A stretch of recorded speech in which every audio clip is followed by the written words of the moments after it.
Hello, everyone.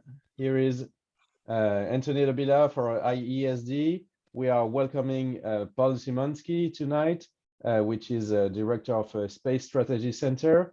This conference takes place in a seminar of about new space that we are putting in place, and which is the first science tonight.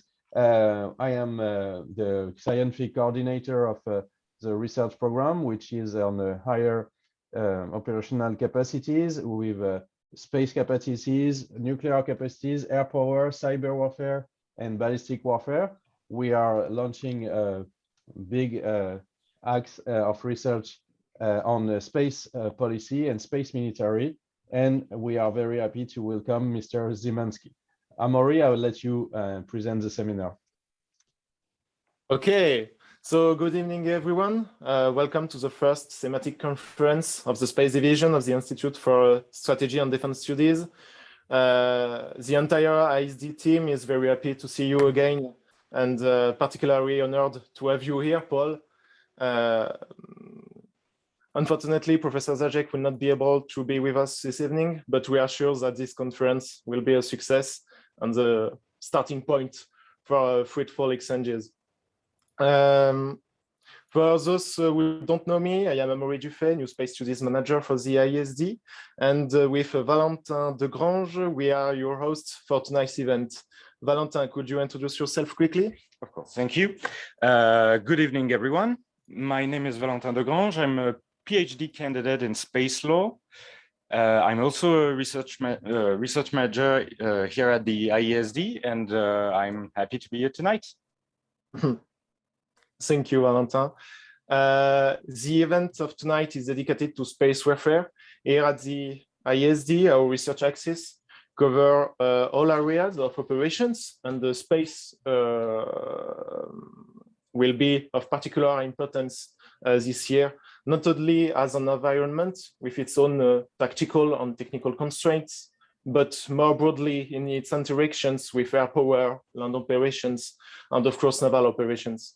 However, if science fiction has popularized the image of a space war fought with lasers and railguns, the reality, as we will see, is much less romantic, but it's also more secret, more uncertain, and absolutely political. So how define victory or defeat in a space war? To answer this question, we are extremely fortunate to welcome Paul Szymanski, founder of the Space Strategy Center.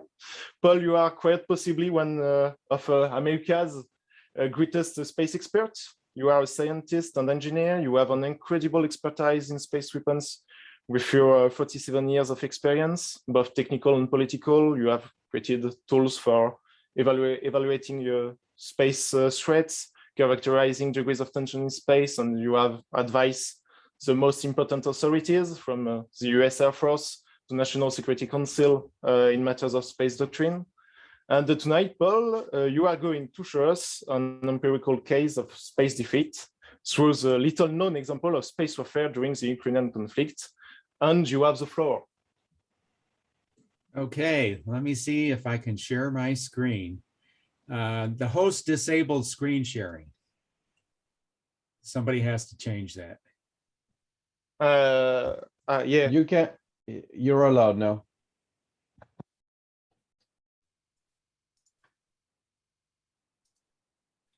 Okay, can everyone see my screen and hear me?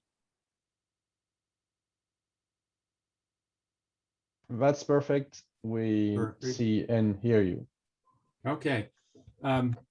Today, I'm going to talk about general introduction to outer space warfare, some of the principles you have to sort of consider, and then show an example of a specific war that happened in space in 2014 over the Ukrainian conflict.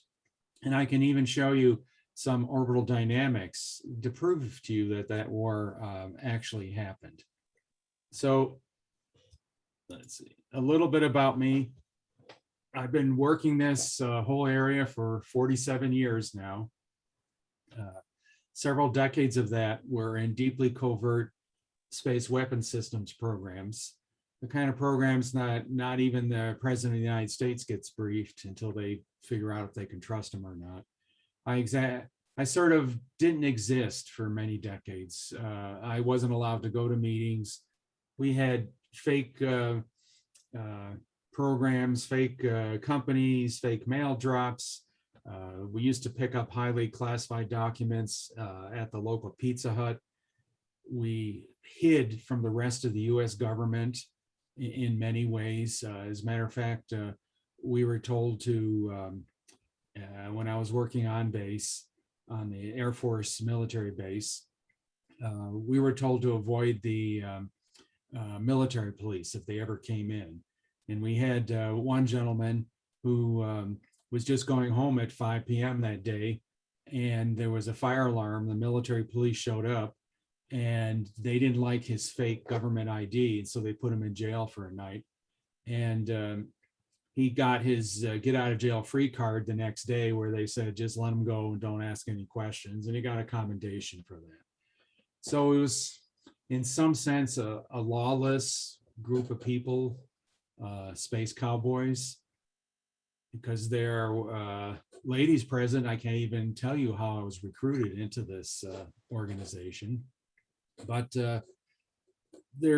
we would violate international treaties and local laws. And I had a letter signed by the Secretary of the Air Force that said, when I was going around, no police can stop me or anything. So it was like very much a hush-hush kind of thing.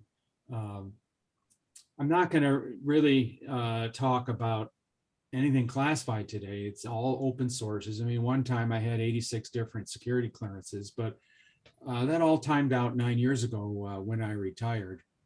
And actually, I'm probably one of the last of the space cowboys from this special group.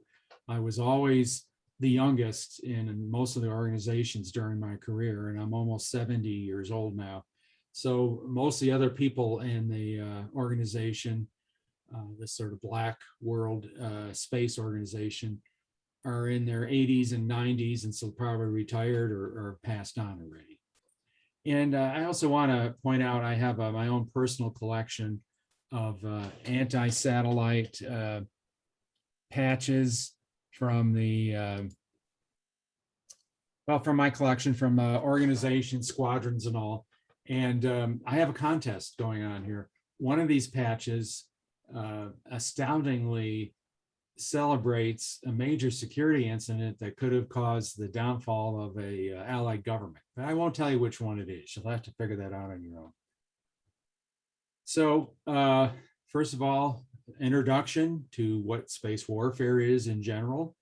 And I like this quote from Churchill. And it's saying that you could take the most gallant sailor, the most intrepid airman, or the most audacious soldier.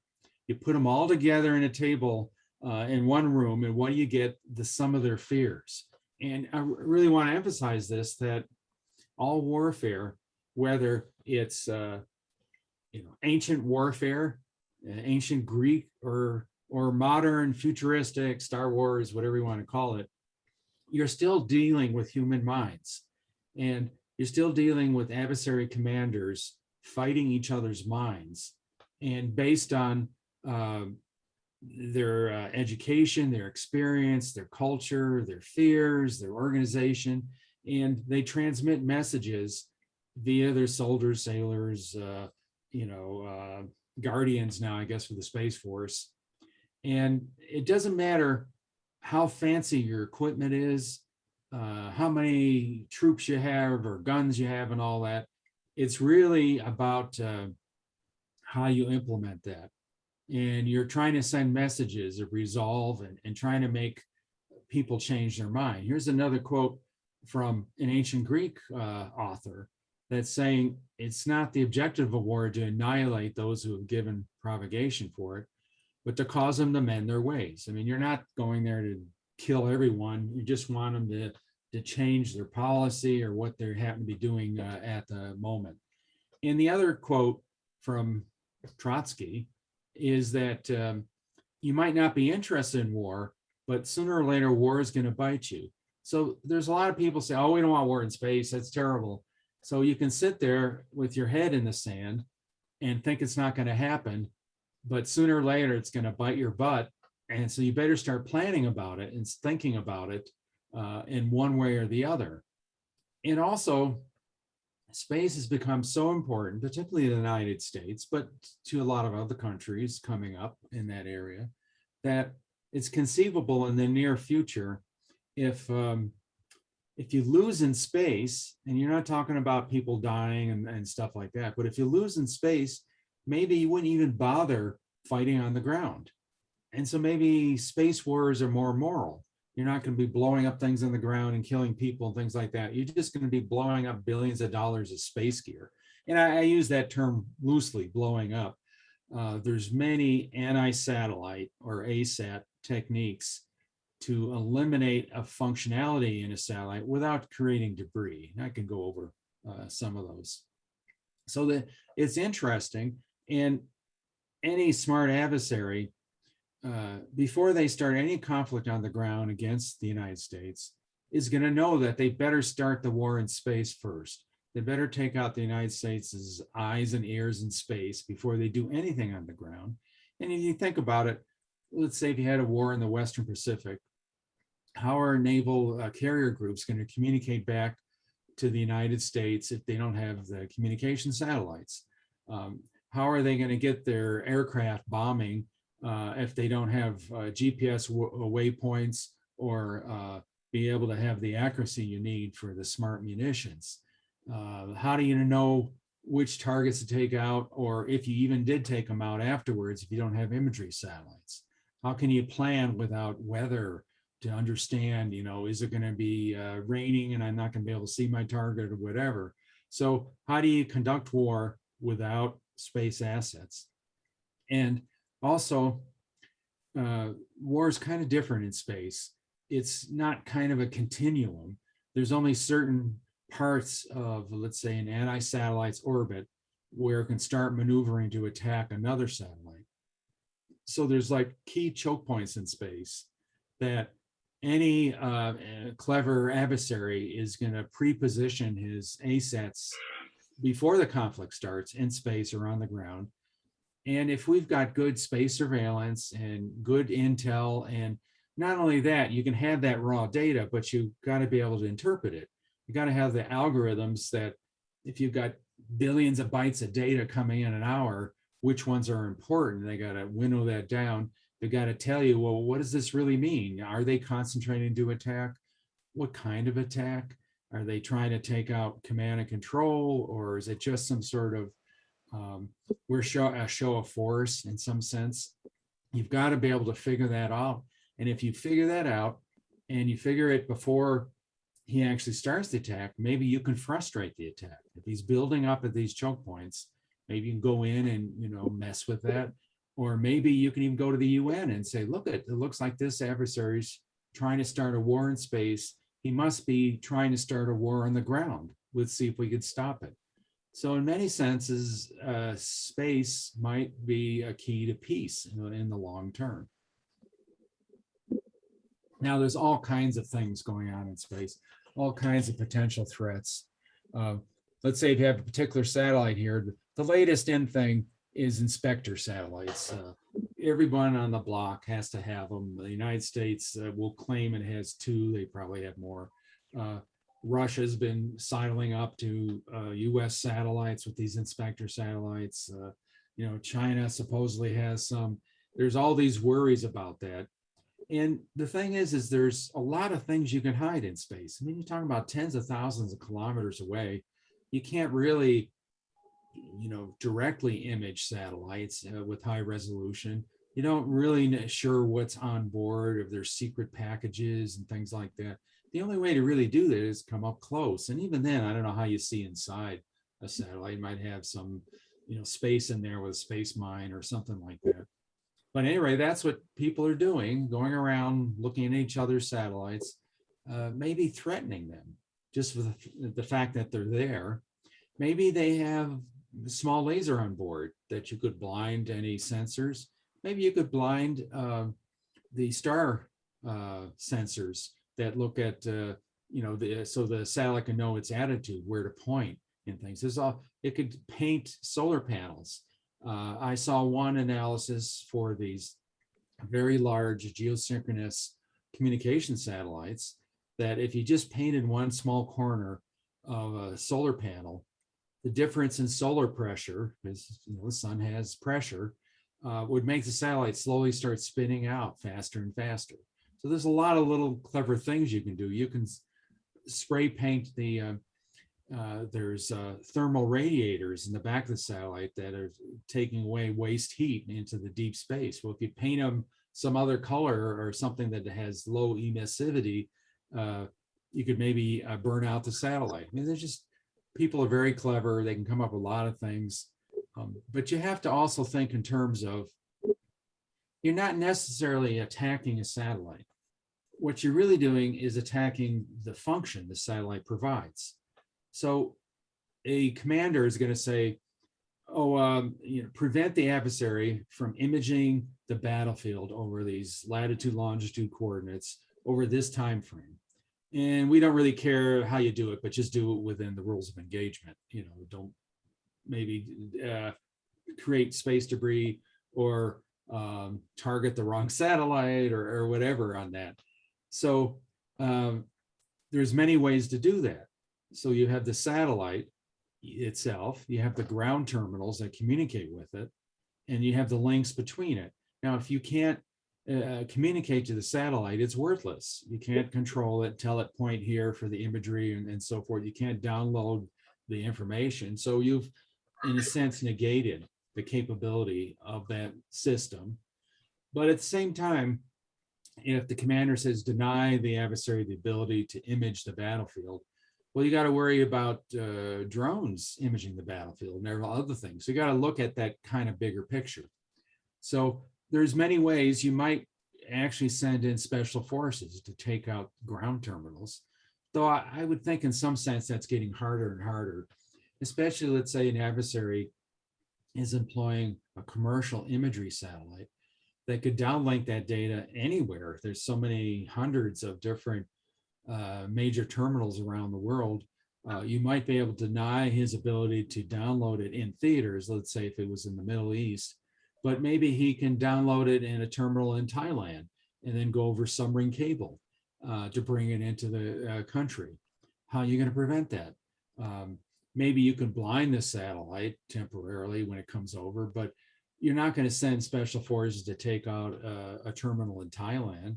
You're not going to blow up the submarine cable, that's transmitting the information.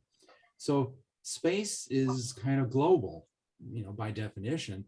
But if you're talking about war in space, you're really talking about truly global wars, because you might want to deny this satellite's ability to support battle in the Western Pacific.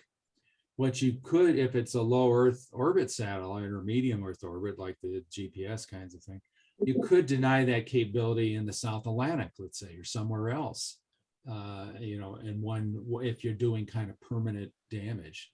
So there's a lot of ways to go. The favorite nowadays is cyber war. And I don't know about that. I do a thought experiment and it's like, okay, here's this soldier, he's in a trench on the ground and these enemy tanks are preparing to attack him. And this egghead scientist shows up in the trenches and he has this black box with a big red button in the center. And he says, here, take this box. And I assure you, we've tested it in the lab. You push that red button and that enemy tank is gonna stop moving. It will somehow do a cyber attack on it and all that. However, you can either carry this black box or you can carry a bazooka. Now, what is more emotionally satisfying? A flaming hole in the ground or a button you push and you think the tank stopped, but 30 seconds later reboots and then it comes over and squishes you, So cyber warfare sounds great. It sounds clean. I don't know, ultimately, and especially if you're going against a clever adversary, and the US isn't used to clever adversaries, really, that someone's going to fake that the cyber attack worked or something like that. And so another kind of cyber attack is the supply chain for when you're building these satellites or even the ground terminals, that maybe adversary inserts some sort of secret code inside chips or equipment that years later goes into the satellite system, and you have some sort of backdoor you can go in and, you know, you push your magic button and the satellite stops working and you don't know how or why and so forth. So that's something to be concerned about.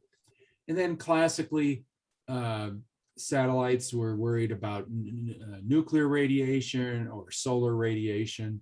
I'm not sure they're as worried about it now. They used to do hardening on satellites. I haven't heard much about that lately. Oh, I also want to mention my personal favorite, the what are called maintenance satellites. And a lot of countries are developing them, and commercial entities, and even NASA in the United States. And these are, you know, like the inspector satellites. They come up close, but they have manipulator arms, and they can start pulling out circuit boards, or maybe they have refueling probes. You know, the satellites have to keep in orbit, so they need refueling sometimes to keep their attitudes right and so forth. And to me, this is, in a sense, a perfect anti-satellite. It's like taking a satellite, putting it in a wheelbarrow and wheeling it into your garage and then going at it. It's like, well, let's drill a hole here. Let's cut this wire. Let's bend this. Let's saw this. You know, you can do anything you want with it. The trouble is you know, my analyses have shown a real space war, a significant space war, is over with in 24 to 48 hours. And I have my orbital dynamics software, and I had software developed for me for wargaming. And I took 100 random space objects, whether live or dead, didn't matter, and go against another 100 space objects. And by go against, I mean matched orbits. And within 24 hours, 96% of those space objects matched the orbits. In other words, did their anti-satellite technique, whatever it is. So I think a war is going to be over with very quickly. And these sort of inspector satellites, they might have like a little pea shooter on it or something, or these maintenance satellites, that takes days and weeks to kind of, you know, maneuver and sidle up to it and understand it. And if you're talking about low Earth satellites, they're only overhead for 5 to 7 minutes at a time. That's not long enough for an operator on the ground to operate the maintenance satellite. You know, the artificial intelligence isn't sufficient enough for the satellite to do evil on its own, you know. So in order for a maintenance satellite really to work, you need relay satellites at a higher orbit, geosynchronous, to relay the signal back to Earth so the operator can run it. And I've seen the simulation. I used to run the simulations with 6 degrees of freedom with joysticks, and going around trying to avoid the thrusters that would contaminate you, trying to avoid, let's say, for high-powered communication satellite, multi-kilowatt antennas that would zap you. I mean, it's all these issues you gotta think about. So there's many ways to go about it, is all I'm saying now. So the history of space war. Well, go back to the Romans again. Lucian had almost 2,000 years ago, he wrote a story about Roman legions attacking the moon. And I guess they had giant spiders and things like that, So it's certainly been in the imagination for a long time. And then right after Sputnik, there was a lot of thought going on and kind of in the open. If you go through some of these technical journals in the 1960s, they have articles about space warfare and weapons and all. And then you didn't hear much about it by the 70s when I was starting out in this. So here's a famous artist, Frank Tinsley, and his concept in 1958 of a space fighter taking out a satellite, creating debris. And then the US, they've had anti-satellite systems for 50 or 60 years. I mean, this is the Bold Orion, a weapon system, missile launched from an aircraft to take out a satellites. There was also on Johnston Island in the South Pacific, let's see, I think it was a Thor ICBM that had a nuclear tip anti-satellite on it to take out satellites, threatening satellites. I mean, people knew these satellites are very threatening and they could have nukes on them themselves and all that. And that was based in the 1960s in Johnston Island. I have a piece of the computer there. Reason I have the piece, typhoon came through and just destroyed the whole thing. And so they gave the computer to my alma mater at Carnegie Mellon in Pittsburgh. And I happened to grab one of them. But at any rate, and then later, the Russians now will freely tell you about the anti-aircraft cannon they had on Almaz in the 1970s. And you can look that up. If you've got a copy of this briefing, you can click on these things and it'll show you the different articles on that. And this, the cannon, I don't know about this. So it's not like you're shooting down an aircraft and the word down is operative. It falls down. Well, the satellite doesn't fall down. What you've made is a whole bunch of pieces that are still coming at you, you know, and so you made it into a shotgun instead of a bullet or whatever. And then, you know, laws of physics still apply. You're going to have an equal and opposite force that's going to kick back your Almaz, so you're going to have to, you know, maneuver back into orbit and things like this. So I don't know, but they did shoot it a few times. I don't know what happened.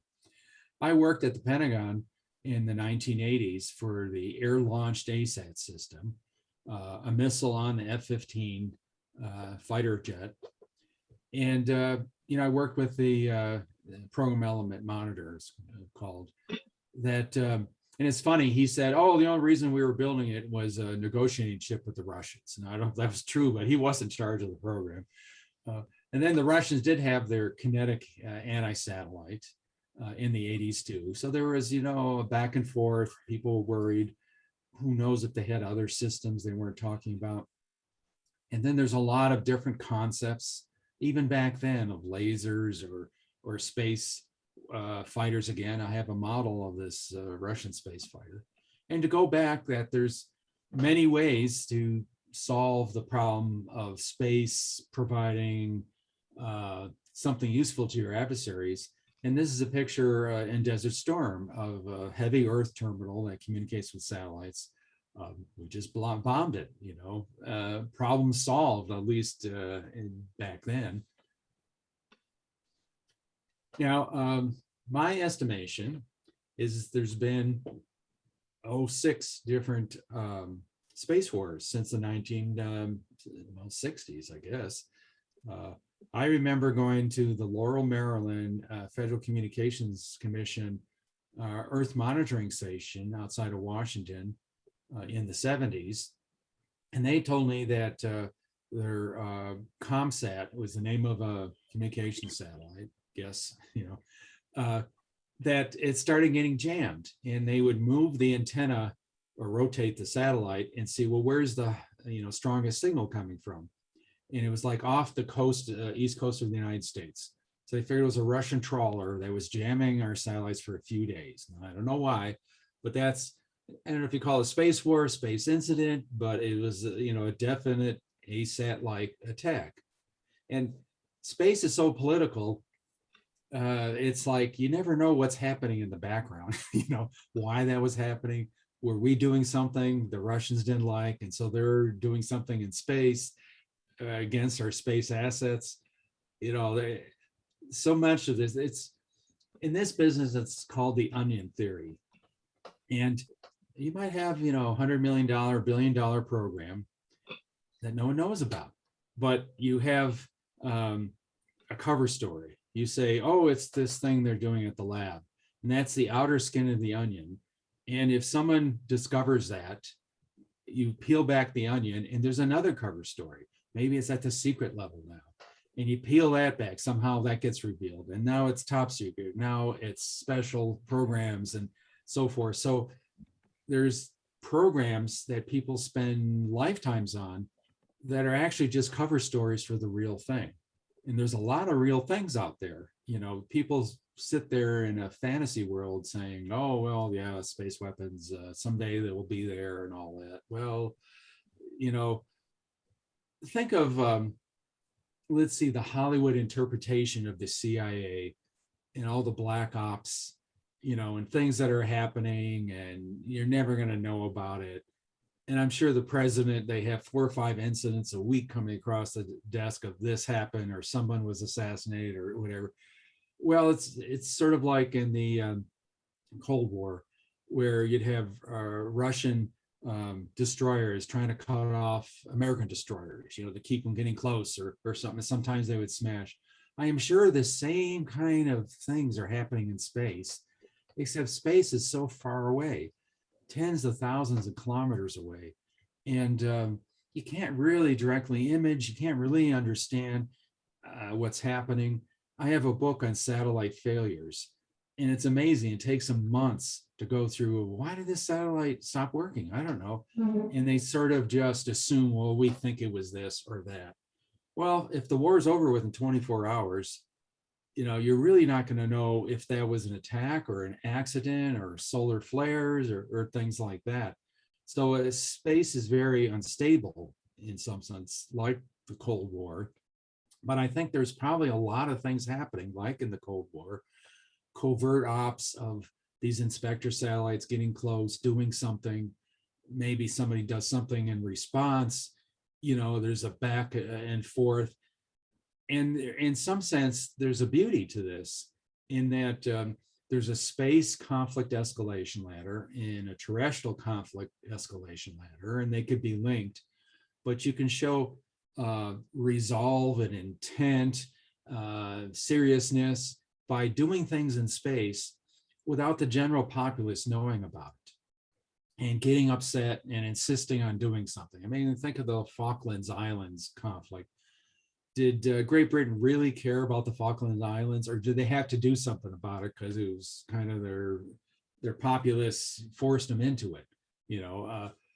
So I think there's probably a lot of things that have been happening in space because of that. So a few other things. CSAT was something was launched in the 70s, and it measured wave height, NASA satellite, for weather predictions or something like that. Sounds harmless enough. Well, it wasn't. When I was very young, in my 20s, a NASA engineer told me that they turned CSAT on and they said, oh my gosh, we could see submarines at operating depth because it was disturbing the wave height just slightly. The humans couldn't see it, but over several miles, you could see this line of where the submarine is. And suddenly 1/3 of the US nuclear triad was negated, because it's supposed to be hidden and all that. So this NASA guy claimed they faked the death of CSAT. Now, decades later, I'm working in a research facility, and their favorite target for looking at imagery, and they've got these fancy lasers that go up and they look at the atmospheric disturbances and bounce down, and then they have mirrors that have hundreds of little actuators under it that tilt parts in the mirror slightly so that makes the image better to look at. And so they loved using CSAT because it was a big, and it was low Earth, and so it was a bright target. And CSAT was all bent out of shape, like it had been attacked. So I don't know, that just sounded suspicious to me. Another suspicious thing, in the mid-1980s, every time the United States launched a satellite, the missile would fail and go fall into the ocean. And every time the Russians launched a satellite, the same thing would happen. And it just seemed beyond statistical belief that maybe there was like a tit for tat attacking each other's missiles or something like that. I'm not certain of that. I'm certain of this one. In the 2010s, can't talk about it. Though it's rumored it was started by a drunken Russian colonel, for what that's worth. I will talk about this attacks on the Russian GLONASS system, which is their GPS kinds of system, in detail in a few charts. And then this probably was the start of thinking seriously about establishing the United States Space Force. But the kicker was what happened a few years later. And I've had several people tell me it was really a major incident. I've heard a rumor in the last few weeks, and I won't say anything right now, but it was major enough to really inspire everybody to understand, yeah, we really need a space force, incident in space. You think about the US Congress, the Senate and the House couldn't agree on anything, except they readily both agreed we better have this space force, because they were briefed on what was happening. And many countries around the world know what's happened too, because suddenly they need space commands and all these different things. You could see something really bad happen. And in my own personal career over the past 47 years, I've noticed it's a very obscure area, looking at doctrine, strategies, and tactics for space warfare. And over most of that time frame, there was only 2 or 3 job announcements a year for my kind of work.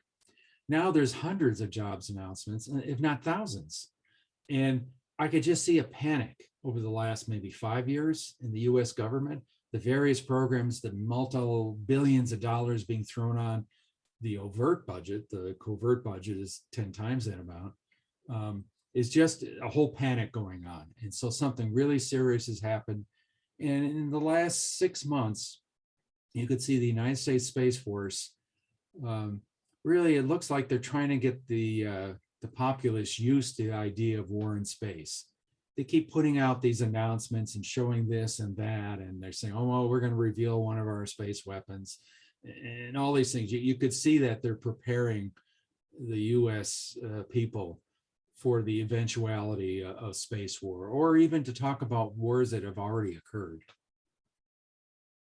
Now, getting more into the detail, you don't just attack satellite and blow it up. The US has all kinds of detailed methodologies of thinking about warfare. You should download the Joint Chiefs of Staff Joint Pub 3-0.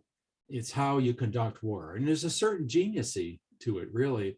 Like it says, well, before you do any kind of planning, write down what are the surrender criteria, the termination criteria. How do you stop the war before we even plan for it?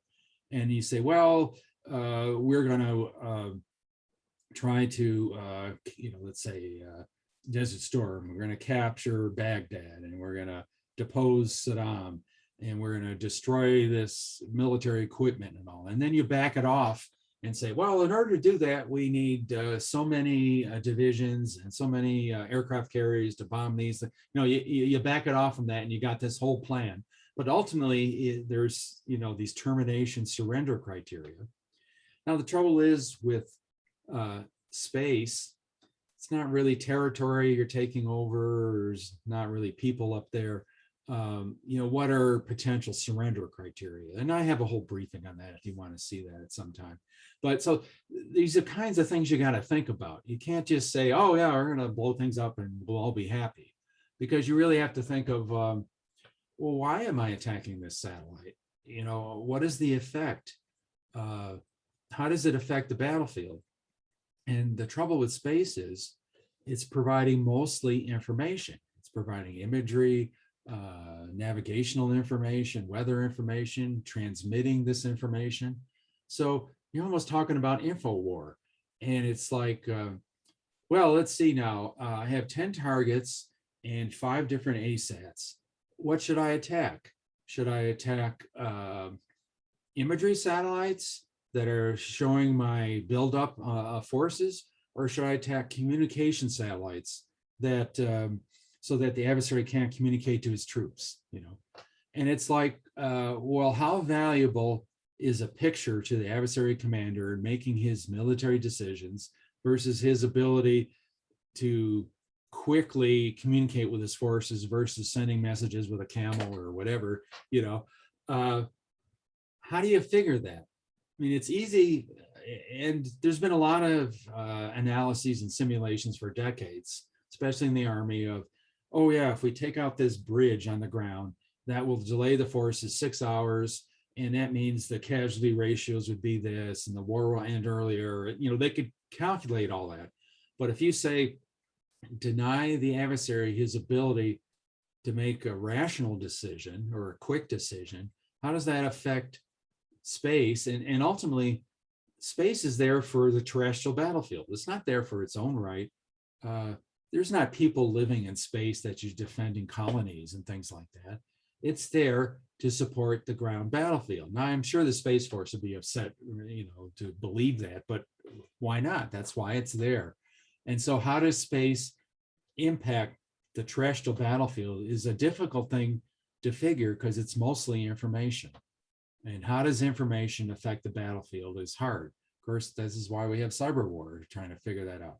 At any rate, getting off topic there, but there's various ways to attack, and there's like increasing severity of attacks in space. You have what's called disrupt, and what you're doing is it's something temporary, like, oh, we're just jamming this for a few hours, this communication satellite. And then a lot of communication satellites like Intelsat have multiple channels, and maybe the adversary is using one communication channel, but diplomatic services are using another that you don't, you want to negotiate the end of the war, you don't want to take those out. So you really want to have what's called surgical strike. You want to be partial impairment of that capability. Now, deny, so you get the order that would say disrupt this satellite or deny this satellite. Deny is still temporary, but take out the whole capability of the satellite. So maybe you send up a cyber attack and confuse its attitude computers, and it starts thrusting, the satellite starts spinning. And it'll take probably days or weeks for the controllers to figure it out and restore it and all. So that's temporary. You haven't really permanently damaged it. Hopefully it doesn't spin too much where the panel starts spinning out with centrifugal forces or things like that. And then you have degrade. It's permanent, but it's partial. Destroy, it's permanent, it's full, it's really dead. And then there's other things like, well, maybe just delaying information. Maybe you had a cyber attack on one channel that's providing false information on the battlefield, and you want to delay the information from another channel that has the real information on. Maybe you want to play these games. And then of course you have the whole deceive game, which, warfare, Sun Tzu and all that, deceive is one of the prime directives of, you don't necessarily have to go one-on-one. I've got 1,000 troops and you got 1,000, we're going to slog it out. No, you're going to be clever and you're going to deceive them into thinking you have 10,000 troops, and you're going to go around behind him before he knows, and all these sort of things. And it's the same thing with space. You might even do something clever.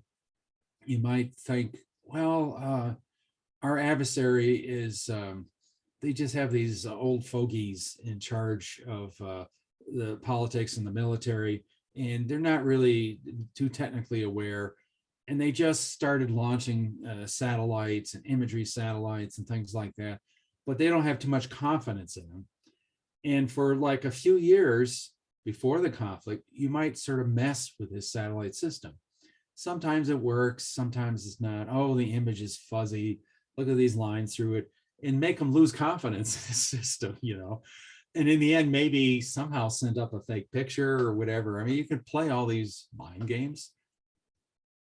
So just to emphasize some of what I said already, everything you're doing in space, even though you might think of it as tactical, and I worked with the Air Force the full 47 years. They always seem to think small, oh, we're going to attack this one satellite, but not, multiple satellites with multiple phenomenology weapons. And what are ultimately the strategic implications of what you just did? Are you going to lose allies after the war? Because you have to not only fight the war, you've got to kind of fight the peace, and keep that in mind. You might lose allies if you created all this space junk and now they're all mad at you. Or you lose the war and the people say, oh, I guess the United States wasn't as tough as we thought. We're going to start sidling up to this, bad country because it happens to be right next door to us, and so you lose allies that way. Maybe there's going to be new space treaties that are going to try to restrict you. The like in comparing World War I and World War II, in some sense, because we defeated the Germans in World War I, they threw out everything and started fresh, where, sorry, the French were fighting the last war and had the Maginot Line and said, oh, that's good enough. Where the Germans, oh, we're going to rethink this whole thing. We're going to do armored warfare and, you know, quick blitzkrieg and this and that. So in some sense, it's because you learn more in defeat than you do in victory. And, you know, they had a great victory there in World War II, in the beginning, at least. That could only be even more true when it comes to space, because space is more obscure. You're not really sure what's happening. Let's say, you know, an ASAT or something's coming at you. Well, it's not going to have a big red star painted on the side. Even if you're able to go in there up and inspect it, probably 90% of the parts are Western parts, you know, and all that. And it's like, what country is this, you know, and what's their intent? That's more important is, you know, why are they here?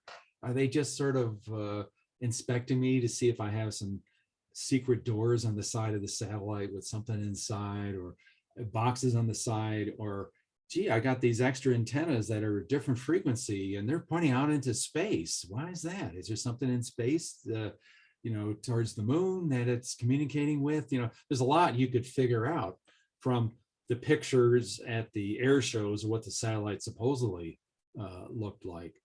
So anyway, I lost my train of thought. So space is global. It has strategic implications. It's highly political. Unfortunately, people are used to conflict on the ground. They're not really used to in space. But the military actions are hidden from public view, and they're actually hidden from different military view. I mean, there was, you know, like I said, we, when I was, you know, a space cowboy, we avoided the rest of the US government. We used to grab NRO highly classified material, copy it, give it back to them, and then lie that we didn't have it because we were trying to avoid their censors. And this is one part of the Air Force lying to the other part. You know, a lot of things can happen. I mean, there was some thought that when the Chinese did their ASAT test a few years back, that the People's Liberation Army didn't even tell the senior leadership that they were going to do it, because there was all this political outfall with the debris generation, and it's rumored that a Chinese satellite died from their own debris months later. So, you know, that maybe they learned their lesson. I don't know. But I'm just saying that wartime actions have peacetime consequences. Isn't this something? You know, I've been to about 15 exercises with the Air Force over the 40 years. And they never seem to think the bigger picture. Like the Army was better at that. You know, when they went into a village, they were taught the political implications of CNN going, you know, filming what you're doing and all that. Where I would go to these exercises, and I would, they would, you know, theoretically doing ASAT kinds of attacks on theoretical adversaries.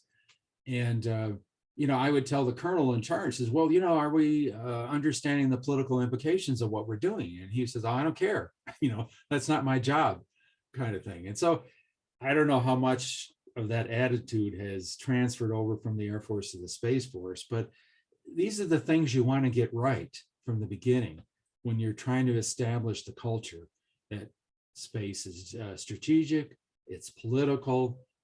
You know, for decades, I've told them, well, you know, you're kind of developing this ASAT program, and really, you're sitting there as a technologist and you love kicking tires and all this is really cool.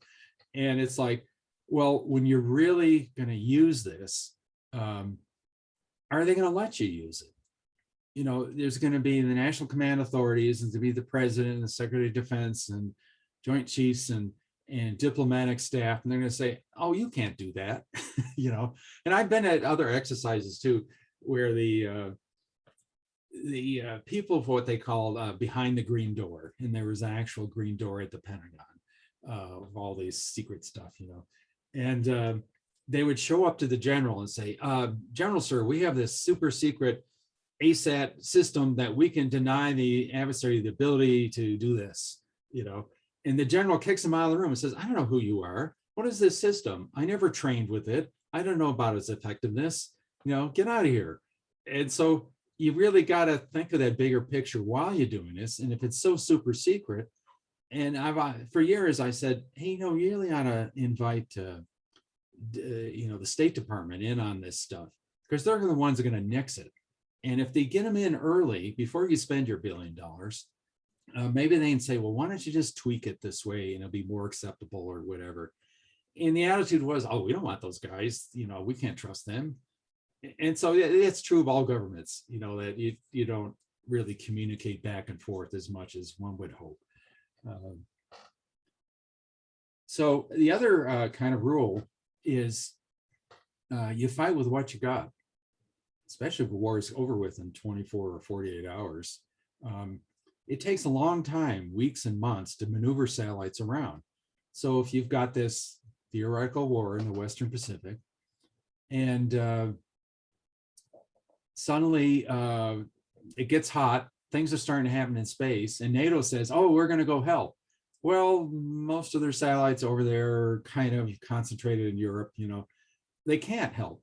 You know, your allies aren't really going to help you too much if they're not there at the time to do whatever, frustrate attacks. I don't know if you can really do self-defense, but so the rule is, you know, you got to fight with what you got. And so you got to figure out, well, where should I pre-position my things? And maybe there's different flavors of ASATs in the Western versus the Eastern theaters. There's, you know, assumptions of different kinds of warfare and so forth. And I've heard analyses of like in the Korean Peninsula, if there was another war there, that imagery satellites wouldn't help very much. It's, well, you know, it's a narrow peninsula. We know the mountain passes. We know they're going to come through those passes. You know, it's really not going to do us much good. You know, maybe even GPS, we kind of know where we're at and all that. Maybe with accuracy that would help and all that. So there's like a different flavor versus out in the open desert and stuff like that. So you've got to, you know, do all this planning and trying to predict the future for a war that you don't have much experience with beforehand. So, I mean, that's kind of another rule. And I've taken Sun Tzu's different edicts and started translating them into space. And I got close to 600 now. But, you know, the other rule is really don't know what's going to come down.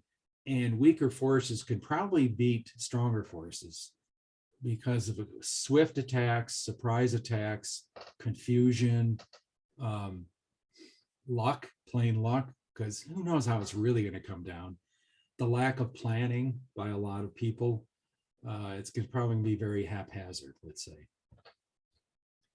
Let's see.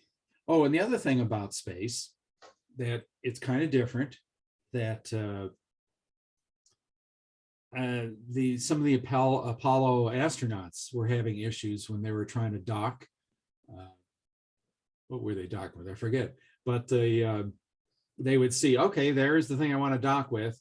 Let me, you know, step on the gas and get closer. Well, if you start, you know, thrusting, you go to a higher orbit. You don't go closer. So there's, you know, it works different. And, you know, like my definition of closeness in space is, you know, is an adversary a threat to me? Closeness is how much time and how much fuel does it take to get to me? And in orbital dynamics, that's kind of screwy because a potential threat can be in the opposite side of the Earth from you. But if he's in the same altitude and inclination, it doesn't take much fuel or time to do phasing orbits to come at you. So if you have, let's say, a space situation map to say, oh, well, these guys are close to me, they're a threat. Well, you got to think of these other things. And you got to think of trans-lunar orbits where, you know, the higher up you are, the less fuel it takes to maneuver. And you could radically change your inclination, which is generally pretty hard. And you could be a very small, stealthy object out there, especially if you're in the Lagrangian points. and you're at the top of the gravity well, and all you need to do is sort of tip down into the well and come screaming back down to geo and do something bad to geosynchronous. So, you know, can you really see that coming? A very small microsatellite, you know, I'm not sure we got the radars, we got the optics, maybe a little bit, but if it's very stealthy, and so there's, you know, a lot of confusion and things like that. And it's not only important to have the intelligence data, but to have the algorithms to tell you what's going on. And I've got some work I've done on that to be able to show, well, these objects really are close delta V wise, and this is the amount of time it would take, and, you know, to be able to put together at least situation maps or the algorithms I have for strange things happening in space to tell you, give you some sort of strategic or, you know, operational warning. And then it's not only that, then you have to have the training so people can interpret that. And that's hard, you know, train them what? We haven't had a major space war enough to really figure this out yet. So modeling and simulation, a lot of intelligent people figuring that out. And then you've got to have decisive leadership. You know, okay, the algorithm, the sensors sense this strange thing happening in space. The algorithm said, flagged it out of the 100,000 things in space. This one's really important. The captain had his training and he says, you know, okay, this looks good. You know, this is something strange. He goes to his colonel or whatever. And if the colonel, you know, has been imbued with political acceptability or something, says, well, I don't know, you know, I don't know if I want to start a space war just based on that and all. And wishy-washiness is the first step to defeat, besides arrogance and thinking you know everything. And I've seen that arrogance constantly, where the Air Force for years have told me, oh, we know everything in space. We know it was launched and we track it and la, la, la, you know.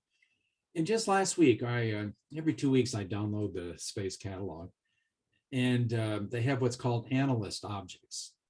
And these are objects that aren't officially in the catalog, probably not officially in the UN catalog that the US provides. And they're called analyst things because they have to think about them. They don't know what they are. And there was 11,400 of them.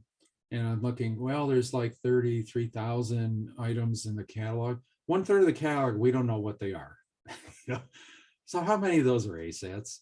How many of those are just sort of floating around, you know, waiting for something to happen? I mean, I had an idea that country could send up some supposedly commercial or civil satellite and purposely blow it up once it gets up into space. But before they do that, put out a daughter satellite that gets away from it, let's say over Antarctica, and then floats around in the debris cloud. And they announce, oh, sorry, something blew up, you know, the fuel tank overpressurized or something.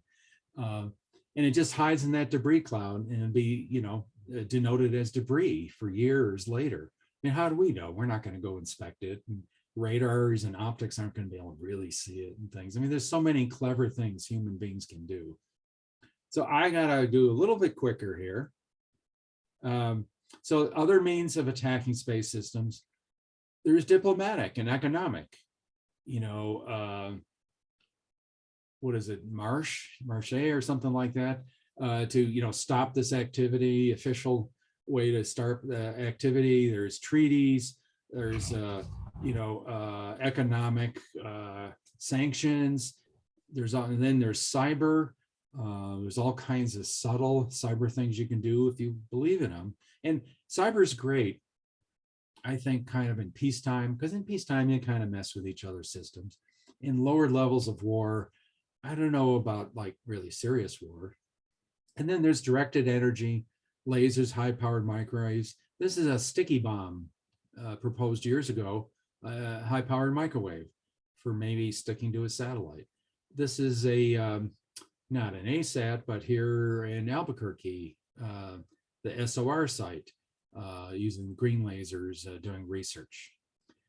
This is a picture of an imagery satellite being blinded. Now, the trouble is, many times you're only taking out a few pixels, and you're waving a flag saying there's something really important here where I'm taking out these pixels, you probably need a much higher laser and of the right wavelength to get through the filters to be able to bounce around in the whole optics train and really bloom it and mess it up. It's always harder than you think. And then there's like physical kinds of attacks, iron bombs, special forces.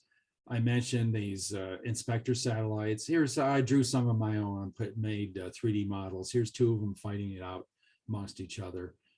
Here's an inspector satellite. Here's some theoretical ASAT systems. This isn't theoretical. This is a DMSP weather satellite that in the factory, they didn't latch it down right and it fell. And there goes 100 million, or maybe, who knows, sabotage. There's just many ways to skin a cat, as they say. And then I want to emphasize this concept of conflict escalation ladder and how space provides additional rungs on the ladder where countries can send messages to each other without going to general war on the ground, essentially. So it's kind of providing a forum where they can talk. And this is what happened in Ukraine. We weren't really trying to kill off this and that. And maybe it's a safe way to blow off steam between countries too. So, things that I think you should at least think about. But then there's the trouble of, okay, well, can we have just a war in space and you can have escalation slowly escalating or de-escalating, or is it linked to the ground? You took out my satellite, I'm going to blow up your destroyer, or is there different perceptions of conflict escalation with different cultures and so forth? And then I mentioned earlier, it's very hard to define winning space wars when you're not talking about territory, even verification. It's like, how can you be sure all of the adversaries' ASATs are neutralized, that you neutralized them, or the adversary says, oh yeah, I don't have any more, let's sign the peace treaty. I mean, it's so easy to hide them in space. And then I mentioned this already, maybe it's better fighting in space than on the ground. Of course, the other trouble is if a space war, it's almost like the nuclear brinkmanship. It might be that whoever attacks first wins in space, because you're talking about close to hypervelocities. You're not going to have concrete walls in space that try to prevent this hypervelocity weapon coming at you and all that. Maybe if you're smart and you really have good intel, you could see it coming and try to maneuver out of the way. Though the thing maybe it'd be like a heat-sinking missile, literally, and still come at you. I don't know how you defend in space, really, when it comes down to it. Okay, I covered most of that. Oh, and I have this whole briefing on possible space war termination criteria. Here's some of them. Maybe you take out the adversary's ability to image the battlefield. Maybe his NSA capabilities are reduced to just some residual. Maybe 90% of his satellite systems have been visited by some sort of inspector satellite that certifies them as, okay, they're harmless. I don't know. Okay, Ukraine. And let's see now, I have a half hour left. Was that what it was, or an hour? Yeah, you have half an hour, but if you want to take 10 minutes more, that's very fine with us. So I'm going to go into detail and actually mathematically prove to you that this war actually happened in space. So this is a timeline back in 2014. In the 20th February, it's what I call the war starts in earnest. There was kind of little things happening for him, but 88 people were killed on the ground. And in March then, the Ukrainians they said jam, but you'd have to kind of do a cyber attack. We're trying to decay the orbit of a Russian communications satellite. And you can click here and it'll show you the news article on that. Not sure how you do that, especially communication satellites that use a geo. So the news people probably got it wrong. Maybe they were trying to spin it out or something like that. And then on the 2nd of April, the entire Russian GLONASS system, their GPS navigation system, had a system-wide failure, all 24 satellites for 13 hours. I will show you the orbital dynamics with that one. That was a message being sent. I guess they didn't get the message, so it kind of happened again 2 weeks later. And then there's a whole bunch of other satellites that just kept failing and, you know, going out. And a lot of them are suspicious. A lot of them are circumstantial. A ballistic missile early warning system satellite was lost, which is kind of, you really shouldn't mess with those because that might be precursor to nuclear war. You shouldn't send inspector satellites against an adversary's nuclear detection capabilities in space, because for all the adversary knows, that's a space mine coming at it. And that's something you want to do just before you start a nuclear strike yourself, is take out his eyes in space. And then there's various ways of doing it. Russia conducts what I call a diplomatic economic attack, because they were launching NASA's astronauts to the space station. You know, the shuttle had been canceled. And the head of that program said, well, you can use a trampoline now to get up there. So he's threatening that we're not going to, launch your astronauts anymore and things like that. So all these like subtle, not so subtle pressures going on. Okay, this is my personal favorite. On the 16th of May, a Russian launch vehicle carrying a telecommunications satellite, brand new satellite that would have covered the eastern Ukraine, crashed on a Chinese village just as Putin was in China conducting, trying to sell space capabilities to the Chinese. So that's circumstantial, but it sounds awfully significant. And then there's a whole bunch of other failed Russian satellites, much more than would be statistically possible. And even the European Galileo satellite, which, oh, by the way, is launched by Russian boosters down in Latin America, suddenly failed. And it's suspicious that, okay, a Russian navigation satellite started failing, then the European Galileo, maybe that's a message being sent. Time later, American GPS satellite failed in the same way the Russian one did. This again seems back and forth attacks. And then not too long later, Russia does a cyber attack on the American banking systems. And then a week later, after that cyber attack, suddenly everyone's signing a truce. So my interpretation of this, and I'll show you in detail, the attack on, the US attacked the Russian GLONASS system, the cyber attack, and they were doing very well. And the Russians got PO'd about it. And they said, okay, we're going to bring this down to earth and we're going to attack the American banking system. And there was whole articles on that. 5 different major banks in New York City, Mellon Bank, Chase Manhattan Bank, had tens of millions of bank accounts downloaded, stock accounts, all this stuff. And in the newspapers at the time, they were saying, well, it looks like it's coming from Russian servers and this and that. And then a few days later, you never heard anything more about it. And suddenly, Obama at the time stopped talking bad about the Russians over the Ukrainian. And a week later, there's a truce signed. So my interpretation of that is, as usual, the US just loved technology and they have all these great weapon systems and they use them. And they just forgot about the fact that there could be other responses, unwanted responses. And they did very well in space, but lost the war on the ground because of the attack on the banking system. So let me go over this a little bit in detail.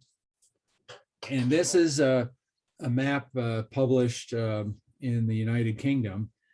This is England. This is the English Channel. And then this red dot is the where the user who was using GLONASS receivers was actually located. And these blue triangles are the signals he was receiving, telling him what this GLONASS satellite's telling him where he's at. In other words, tens of kilometers away.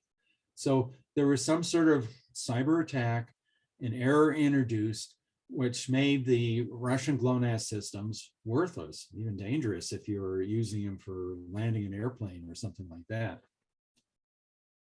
And then the Russians published the actual dates and times for each of their satellite systems when they started going bonkers.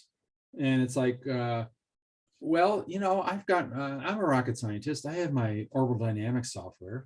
I'm going to plug in where were these satellites at those dates and times, just to see where it was happening. Well, lo and behold, here's my software. It's every time a Russian GLONASS satellite came over Alice Springs, Australia, it started blinking out. And oh yeah, it started blinking out exactly at 6:30 in the morning. And I've kind of been at these sites and I know how it works. They come in at 6 a.m. They get their coffee. They BS around for a while. Then at 6:15, they start doing test runs. And at 6:30, they start attacking. So these GLONASS systems, they don't go out due to natural phenomena exactly at 6:30 in the morning in a numerical sequence. If there was 4 different GLONASSes visible, it would be GLONASS 1 first, 2, 3, and 4 would go out, being checked off a list, so to speak. And I have a treat for you. I am going to show you the actual orbital dynamics. So let me stop the share and share it again.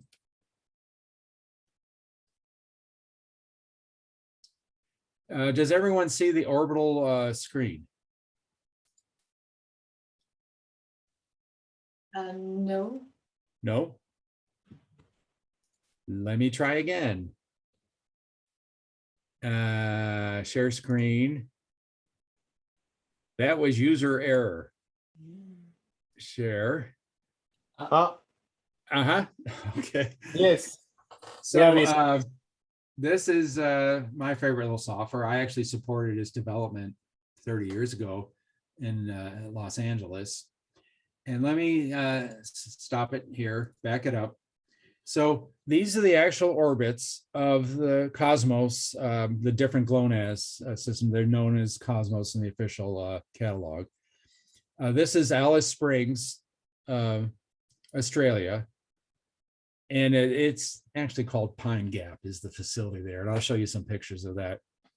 Now, these are the actual satellites. And when you see the lines here, that means that this particular satellite is within view of Alice Springs. And you could see this is the date and time that the Russians published. And you could see the satellites coming over. And to me, that's kind of the mathematical proof. This is the physics. Every time a GLONASS satellite came over Alice Springs, it blinked out, So somebody was intentionally doing something, and I doubt it was the Australians themselves. So let me go show you different ways of looking at that. This is kind of a zoomed in view of the different satellites as they came over at the correct times in Alice Springs. This next one is showing you sort of a flat map view, and it was right in the morning coming over. These are the different satellites, covering the Ukraine and so forth as they come over Alice Springs. And this is a view from Alice Springs looking up. And what can you see azimuth elevation wise on the horizon? And then this is just showing you the coverage of when they would actually come over. So if there's no questions on that, I'm going to go back to the briefing.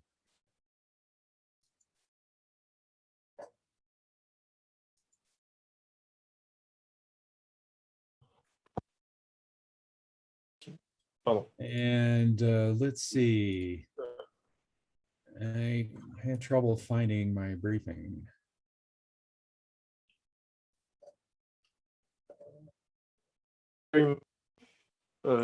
thank you very much, Paul, for your presentation. Well, I'm not finished yet, but Yes, I have a question about this GLONASS attacks. When we are listening to you, it seems that despite the attacks against GLONASS, the Russian army was not really stopped in this in operations. So, can we say that the Russian army is less dependent to space than the Occidental counterparts? First of all, they probably more or less knew where they're at because they're with the rebels in the eastern Ukraine. You know what town you're in and all that. That could be true, what you're saying. But my point is, they weren't denying the Russians the capability to use their GLONASS. They were sending a message that stop or will make you look bad to the international community that your GLONASS systems is unreliable or something like that, probably. It wasn't necessarily a military thing. It was a diplomatic economic attack using military resources. Okay, very interesting. So, well, we have a question, no? Okay. So definitely.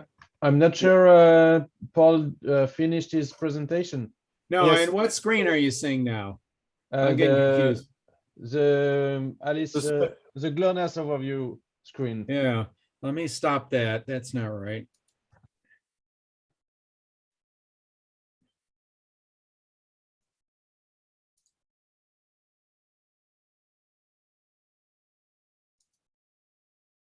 Huh. So let me try this. Oh. It's probably user error again. Let's go here. Share screen. There. I thought I was back in my software, but I was really back in my briefing showing the software. Okay. So can you see my Space briefing situation right now? 3D. Yeah. Okay. So I already showed you these charts. Yeah. So this is theoretical. The Air Force will gladly tell you about its counter communication system. Go look it up. Right here in New Mexico, the southern part of the state, 4th Space Control Squadron. And they'll tell you, oh yeah, this is for attacking satellites. And I don't know, I didn't really want to check to see if these guys had deployed to, Australia at that time. I didn't want big guys with big guns and big attitudes knocking on my door. I wasn't going to probe too much. I didn't probe the attack on the US GPS satellite system because I didn't want to get in trouble. At any rate, so that's theoretical. And this is the, what's really there is called Pine Gap. And you can look that up. Since the 1960s, it's been they call it a NSA listening post, but it's so open source. The Australians actually made a series about it on YouTube or Netflix. So that's kind of what it looks like. So here are some conclusions from this. I say the failures of 7 Russian satellite systems over 4 months was statistically unusual. And I can only prove one of them was an attack, but I bet you the rest were also. And I mentioned already, it was too precise the time it was starting and the fact that it was in numerical order, the attacks. Because some people say, oh, that was solar flares. They always will have an excuse. Matter of fact, it's called a cover story. I was a professional liar for many decades making cover stories. And I thought, well, it's probably a counter communication system, or quite frankly, this is the cover story for the real thing. The rest are circumstantial. The Galileo, if that was an attack, that's very interesting. And that if that really was true, that cost the Europeans tens of millions, if not $100 million, the satellite fell into the drink and all that. Was that some sort of warning? And of course, the Europeans were involved in the Ukrainian conflict. The US was involved. So if Russia was going to send a message, they had to send it to both parties. And I have no proof of this. I'm just surmising on that. That certainly the attack of the American banking system, the way it was such a major attack, and the way that it was purposely hushed up in a few days, and the way that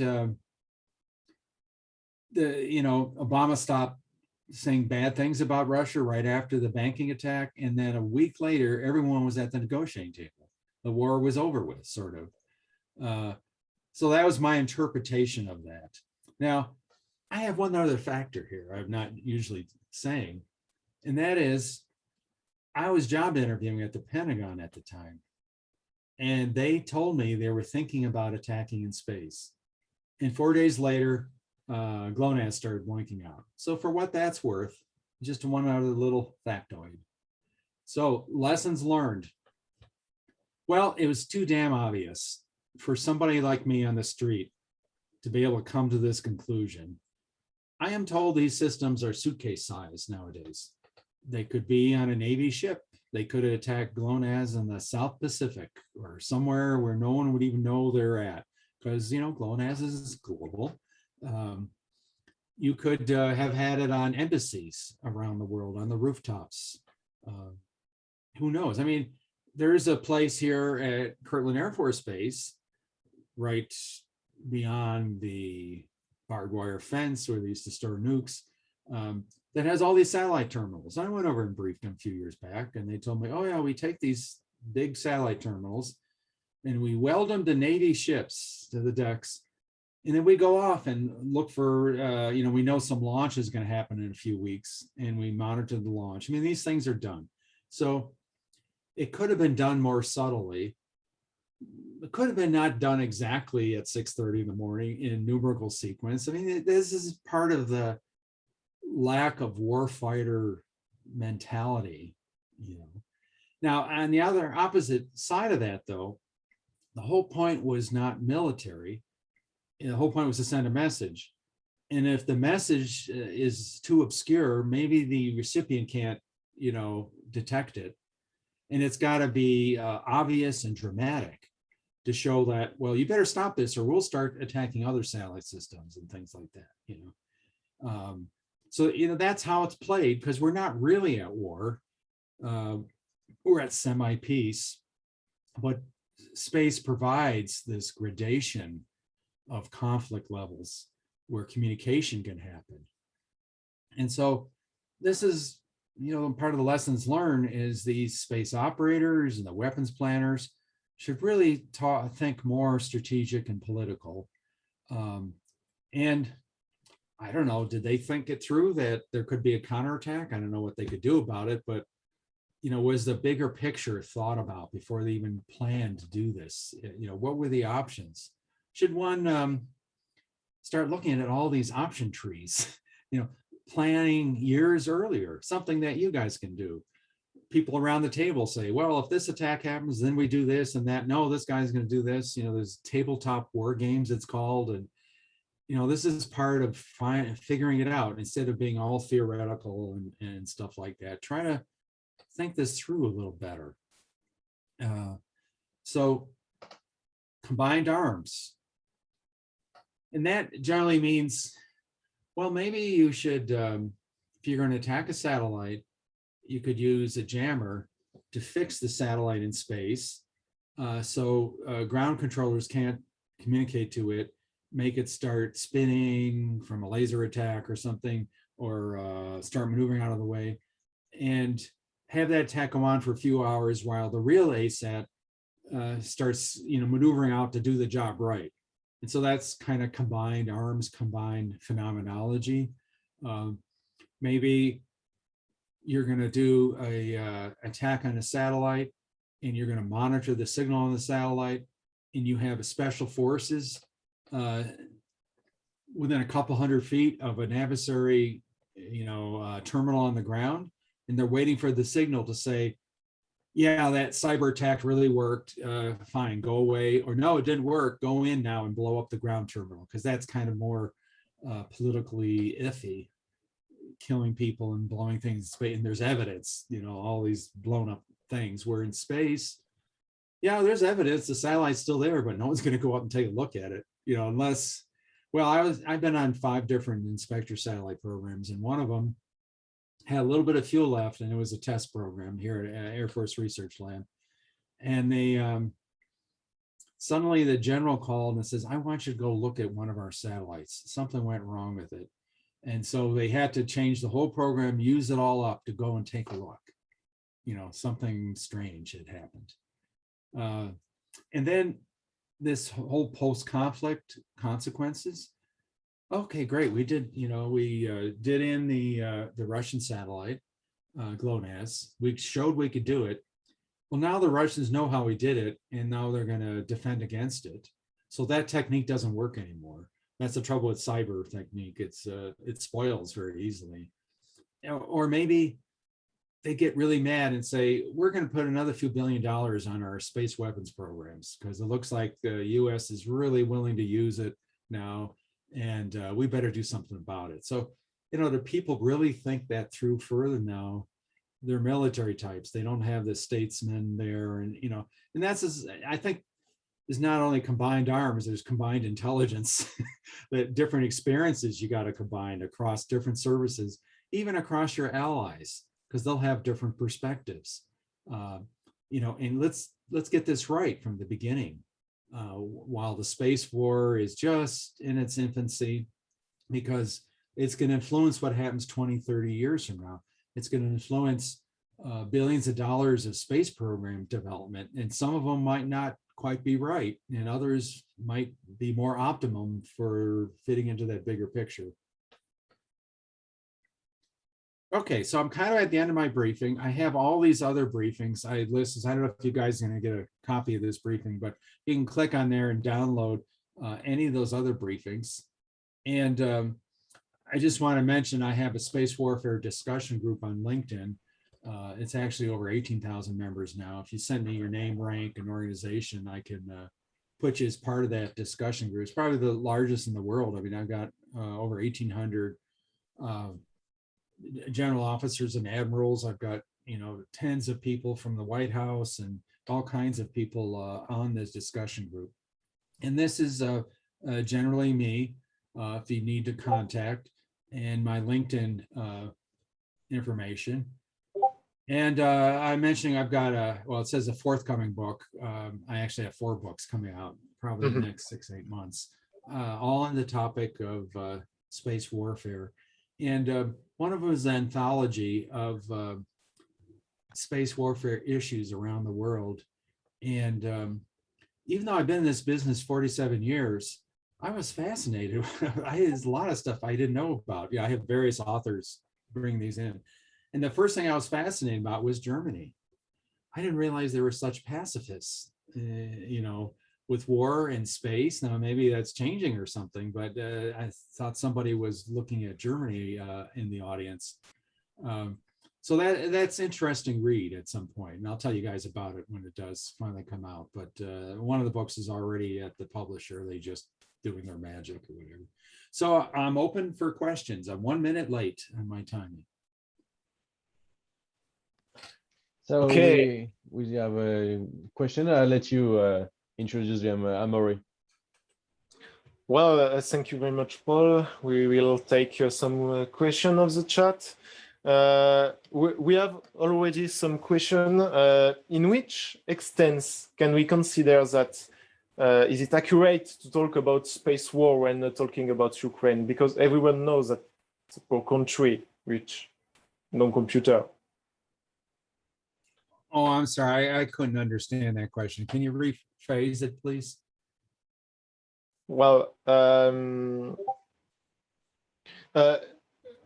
sorry, I fail. With the arrival of a new space industrial ecosystem, could we see a rise in the power of players making space weapons at low prices? Is there regulations that will be created, for instance, and is there any reflection on this subject? Well, there's the Outer Space Treaty, and you're not supposed to put weapons of mass destruction in space. You're not supposed to put military bases on celestial bodies, the moon, or weapons on the moon. I didn't know that, but I just saw that analysis, one of the chapters of the book. The trouble is proving it, and proving something's a military base versus a civil base too, if they're going to the moon.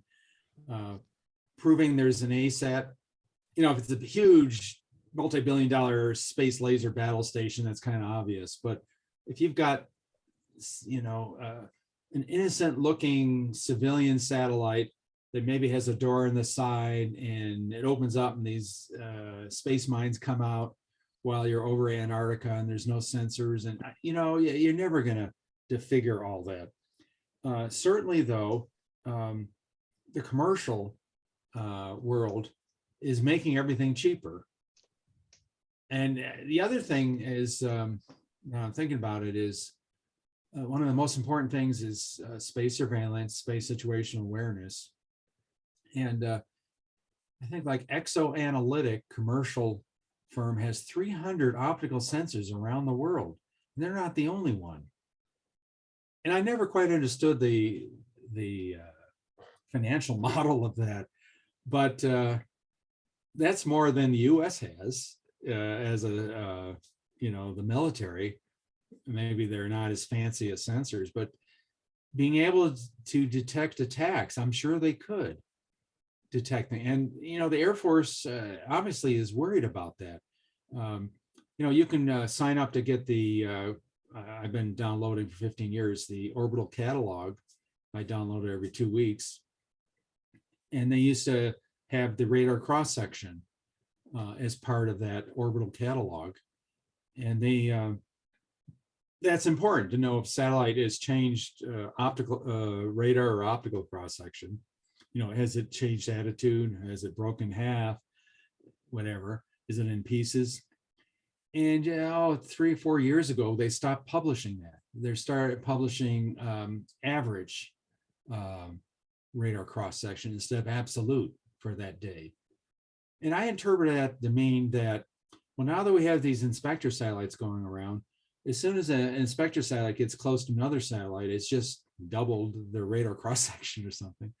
And so they were publishing intel information that could show where the inspector satellite's going. People could track it that way. So they started obscuring the database already. I don't know if the commercial firms are obscuring it.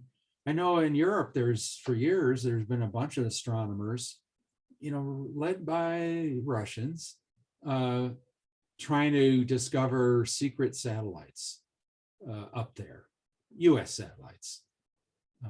I remember going into Cheyenne Mountain Complex inside the mountain, and they had at the Space Surveillance Center, yellow stickies say, don't track this satellite, don't track this one. In other words, sensitive satellites that we don't want to publish in the catalog.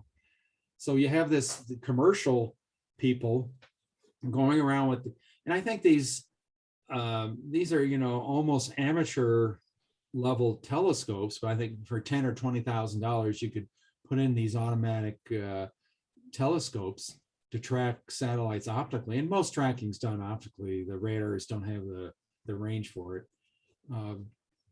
You can do a lot with that. And, I even had this fantasy. It's like, well, maybe the Vatican should put telescopes around its churches around the world, and they could be an honest broker to say, oh, look what's happening. They have an astronomy office and all, but they could say, oh, look, it looks like space tax happening, or the UN could do it, or these private firms are doing it and sell the information to governments. I don't know. So that's the private thing on the ground. In space, the government is very much enamored with, these commercial satellites sending up tens of thousands of satellites. That makes it less vulnerable. And in some Pavlovian sense, I guess it is, because you'd have to take out whole thousands of them to make it and truly take out that capability. But all of them are linked together. Nowadays, SpaceX, I think, is optical linking they're starting to put up. It seems to me if you get a cyber attack, you get in one, you get in all of them. And you can take down the whole network even easier. I don't know. And I remember 35 years ago seeing cyber techniques that were astounding. And that was a hell of a long time ago. I'm sure they're even more so now. And my assumption has always been that you can never ultimately defend from cyber attack. That people are so clever and electronics, computers are so complicated. You'll never be able to figure out. I mean, I saw things like, again, decades ago, going through the electrical plug into your computer, and it's just, how are you going to prevent a lot of this stuff? So at any rate, yes, commercial. Now, I don't know if anyone's going to build an outright weapon system, but Aviation Week just had an article. There was like 4 or 5 commercial firms putting up maintenance satellites and refueling satellites. Well, you could do a lot of damage with something with arms up there that very easily can be an ASAT. Now, a lot of people say, oh, any satellite can be an ASAT. And I don't really believe that. That you're talking about, again, 17,000 miles an hour velocities, the old Star Wars shooting a bullet with a bullet. Any dumb satellite, first of all, you don't know the orbital elements accurate enough to actually smash into each other. And anything that's going to smash has got to have end game sensors, to do the fine maneuvers and fine maneuver jets and the algorithms on board and all that. You can't just command it to smash. You might be lucky on that. But yeah, certainly the commercial. Now, people have talked about, terrorists will take out a satellite. And it's like, well, yeah, I think any Joe can do it. Any country, I don't care how poor you are. You have clever kids who can figure clever cyber attacks and things like that. But why would a terrorist do it?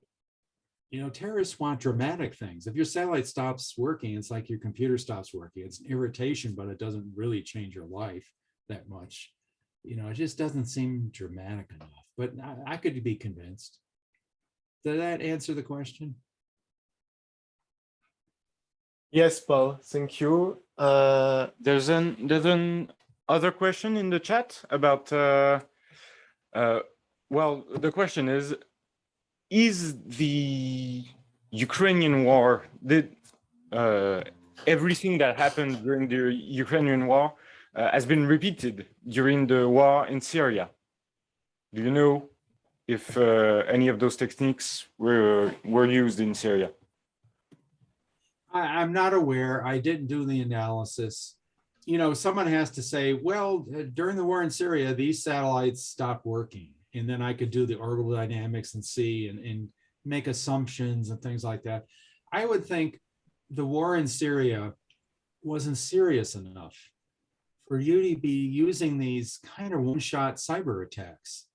It had to be something serious enough, or you had to have foolish enough politicians to say, let's do it anyway.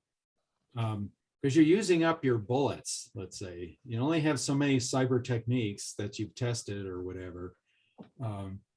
So I think it'd have to be a more serious thing, but it doesn't have to be an outright war.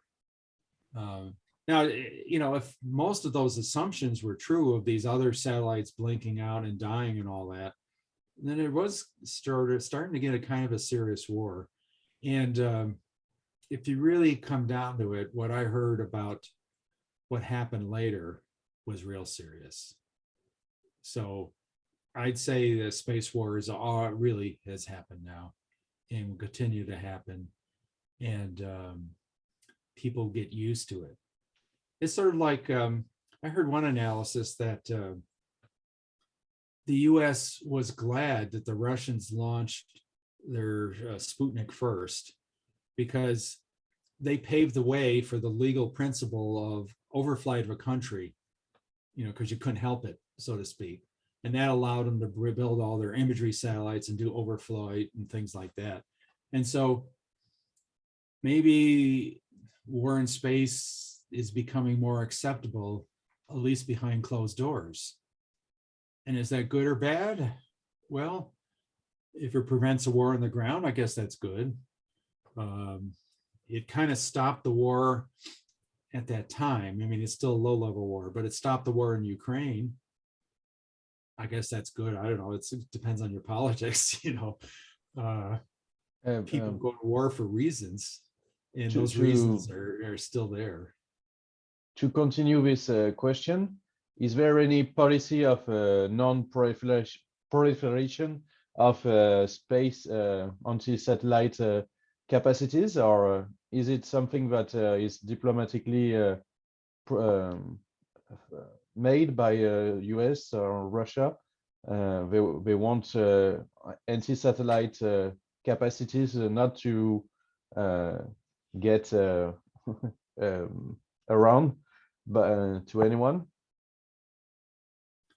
Yeah, there's two worlds, and I know the Russians and Chinese the last 10, 20 years were trying to get some sort of anti-satellite treaty because they wanted to stop the US. It's not that they had some noble thing in their mind, and they're not talking about it much, but they're you know, oh, we should think this is a good idea and all that. And so it was a diplomatic attack on the United States, because sure enough, they were making their own weapon systems too.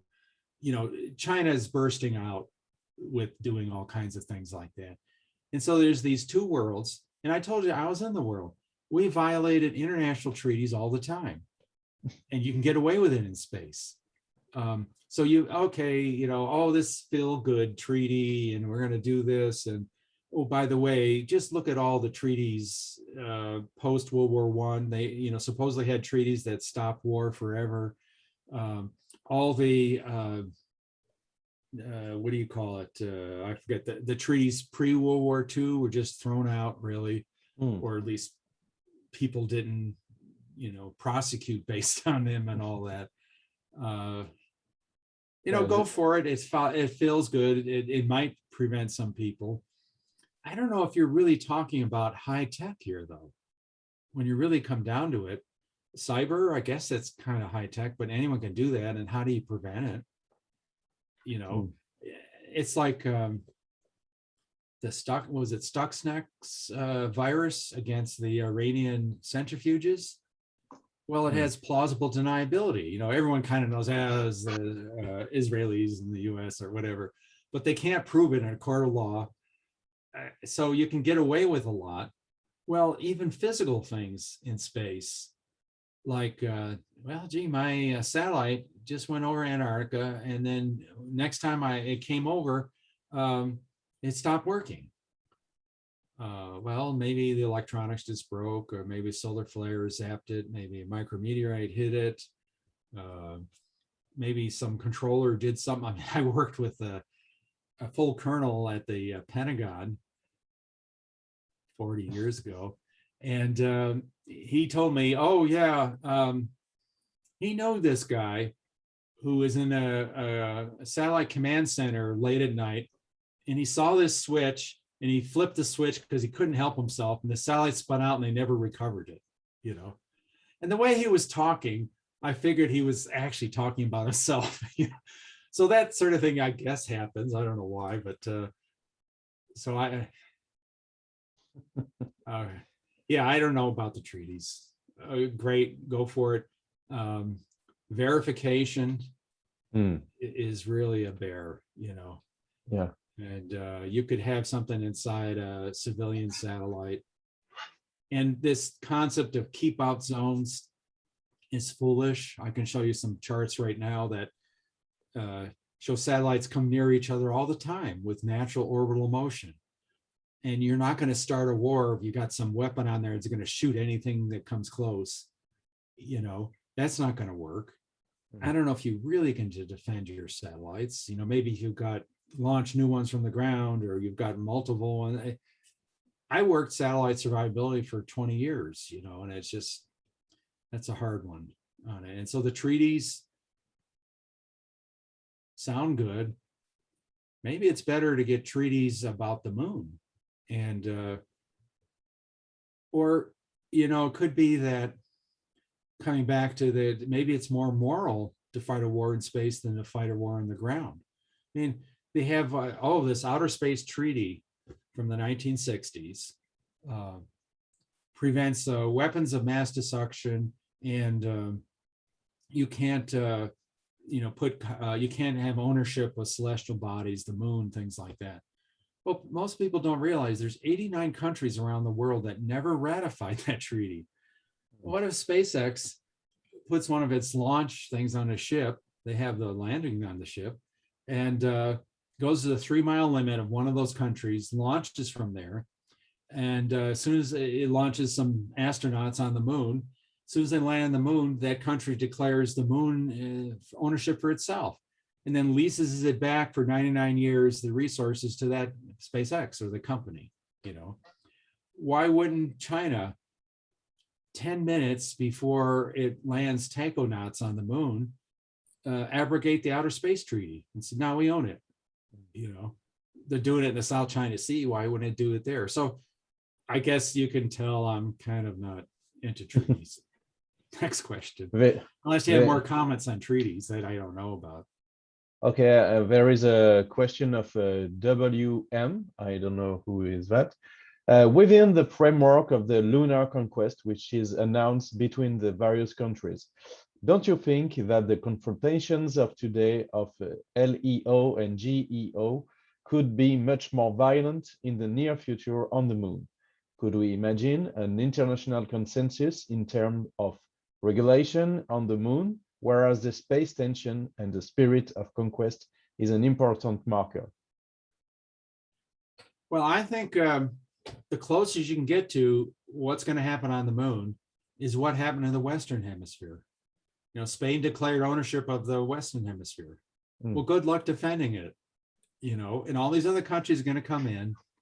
And if it matters to them, they're going to push and shove and maybe go to war on there. So moon's a big place, but maybe there's only some places with the water, the frozen water, or access to the earth or something. I don't know. You know, one could be skeptical of human nature and say sooner or later it's going to happen one way or the other. And yeah, I could see it now. Because I remember in the 70s and 80s, they were asking the military, well, do you want a base on the moon? And they're like, no, we can't really think of a good reason. And, you know, no one, my entire career, no one cared about the moon in the military sense. And then the last 2-3 years, they really care about the moon. Here at Air Force Research Lab, they really care about the moon.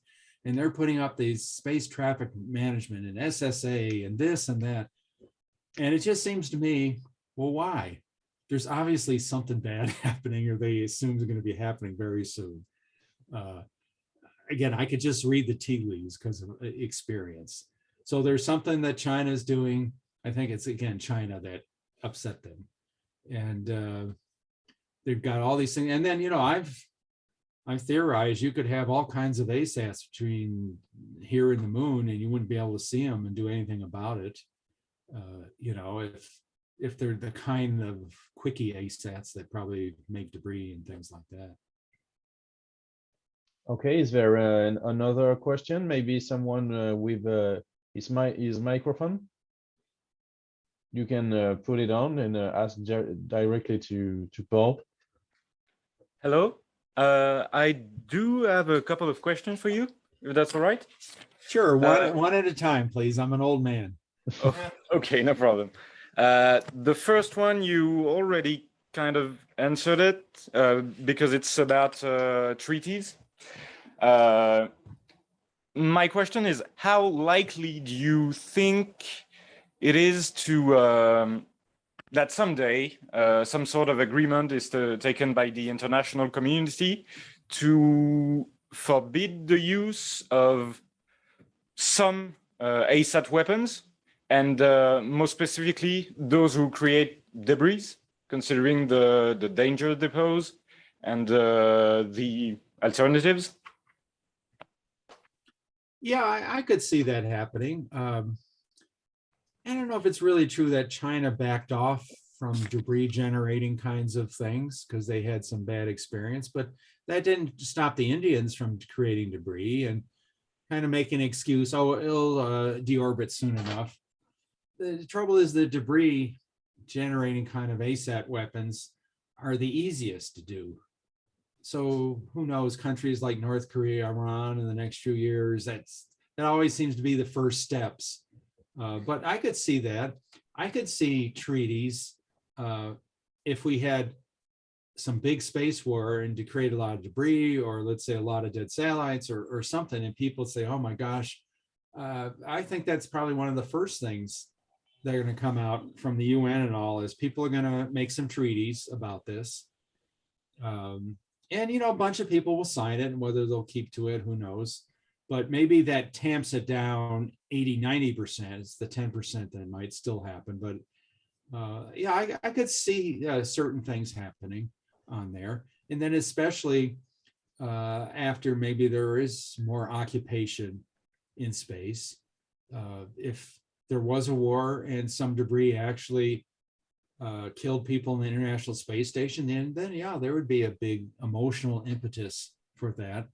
There'd probably be impetus after people started settling on the moon to say, yeah, maybe we really ought to think about this and have demarcation points, at least a hotline between the two nations on the moon. You know, we should talk, we should have parties together. I don't know, you know, I could see some good things happening.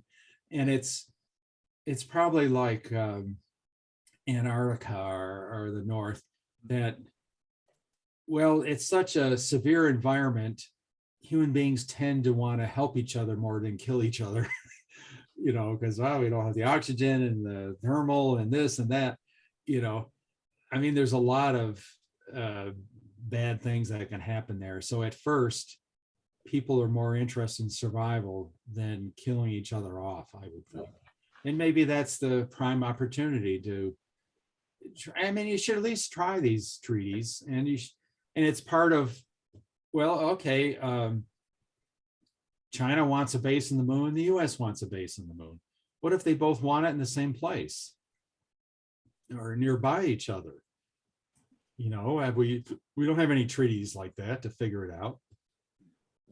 I'm sure they'd have to get onto the negotiating table, or it's like whoever's there first. Well, that almost sounds like ownership. That's against the Outer Space Treaty, but yeah, it'll be interesting, more in your guys' lifetime than mine, I guess. Okay, thank you for your answer. That leads me to my second question. You talked about space war today, about